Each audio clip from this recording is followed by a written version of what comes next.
now we're finishing up our moccasin keychain.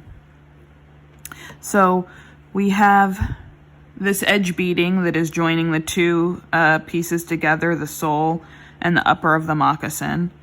And we've got it done to this point on each side. So right before the heel starts to curve, we've done the beading all the way around. And just a reminder, when you're doing this part, I have not ended this thread here. I've just left it. You can see here the needle's off to the side. I've not ended it. I'm just leaving it until I do up this back part so I can continue on. So don't tie off your thread once you've gotten to this point. So now what we have to do is we have to close up this back side of the moccasin. So what I've done on all the pieces is I've already pre-punched my holes. I find that easier than trying to figure out where the holes are going as you're trying to sew it up.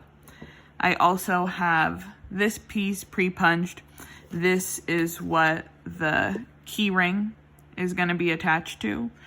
So that's going to be sewn right into this seam here, and I've pre-punched the holes on this as well. So to start, what we're going to do is we're going to kind of turn the heel inside out. We're going to bring it around here, and then we're just going to sew it up.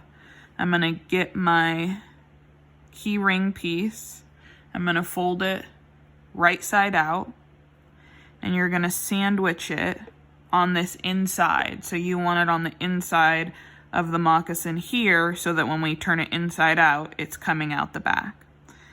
So you just have to line this up. I've made it so it's starting in the third hole from the bottom. Line everything up. And then we're going to start sewing.